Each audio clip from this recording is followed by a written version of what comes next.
This story took place in the summer of 2019. I had just moved into a small, third-floor studio apartment in a city about 2 hours away from my hometown.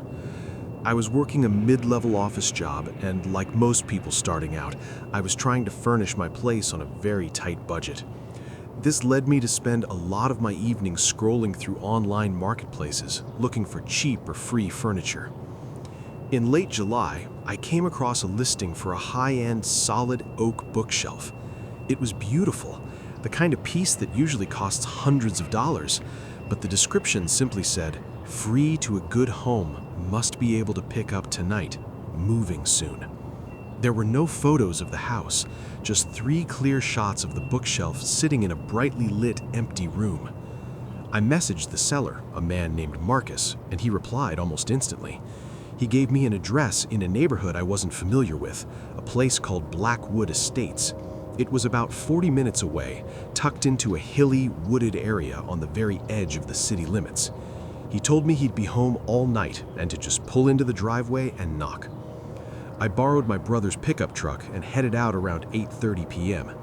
By the time I reached the turnoff for Blackwood Estates, the sun had already dipped below the horizon, leaving that deep purple twilight that makes everything look a bit flat and gray. The neighborhood wasn't what I expected.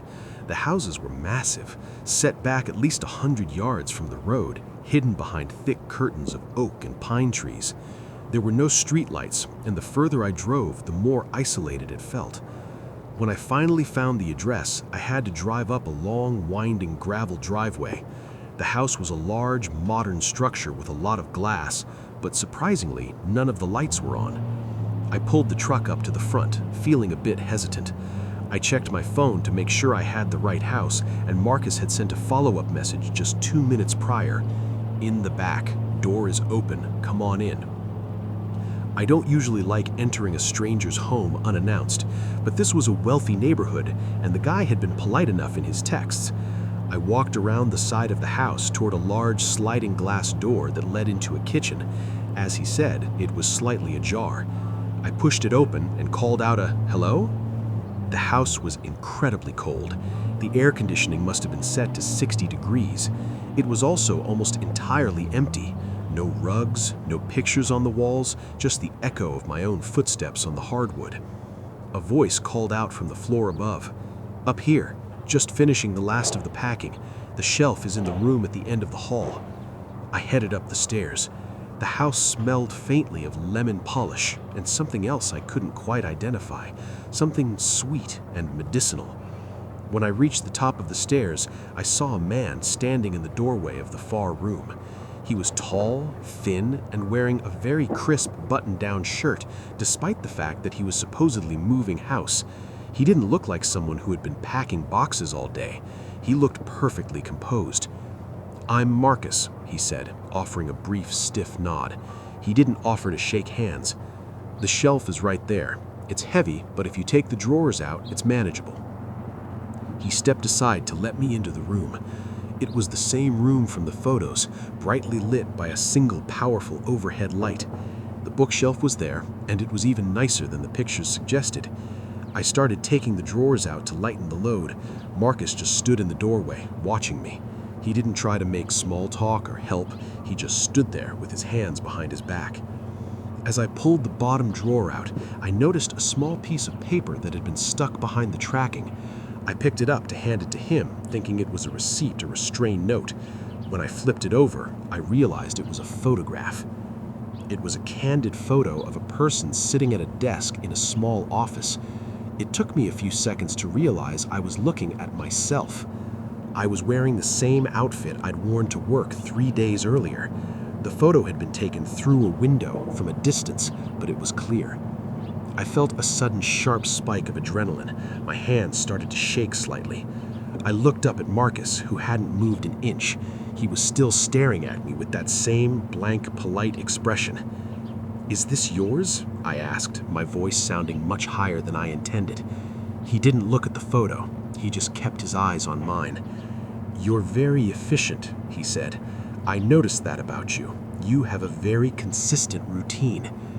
I didn't ask how he knew my routine. I didn't ask about the photo. Every instinct in my body was screaming at me to get out of that house immediately. I dropped the drawer on the floor, forgot about the bookshelf, and started walking toward the door. I had to pass him to get to the stairs. As I moved toward him, he didn't move out of the way. He just stood there, forcing me to brush past him in the narrow doorway. As I did, he whispered something so softly I almost missed it. "The third-floor window doesn't lock properly, Sarah." I didn't look back. I ran down the stairs, out the sliding glass door, and scrambled into the truck. I backed down that gravel driveway so fast I nearly hit a tree, and I didn't stop driving until I reached a well-lit gas station 5 miles away.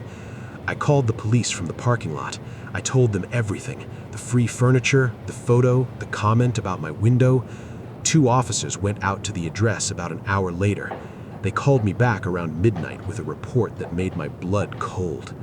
The house wasn't Marcus's. It was a rental property that had been vacant for 2 months. The real owners lived in another state and had no idea anyone was inside. When the police searched the room where the bookshelf had been, they found the shelf, but it was completely empty.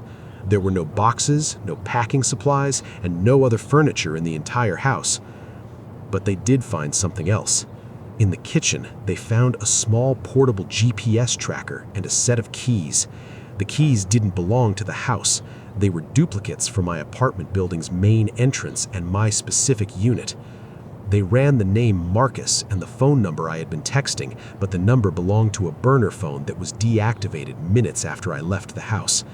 They never found out who he was or how he had managed to get keys to my place. I moved out of that apartment the very next day. I lost my security deposit and had to sleep on a friend's couch for a month, but I couldn't spend another second in that building. I checked my third-floor window before I left. He was right. The latch was stripped. From the ground, it looked closed, but if you pushed it hard enough from the outside, it would slide right open. To this day, I don't go on marketplace apps, and I never, ever pick up anything for free. I still think about that cold, empty house in Blackwood Estates and the man who wasn't moving, but just waiting for me to come and collect what he had been preparing for me.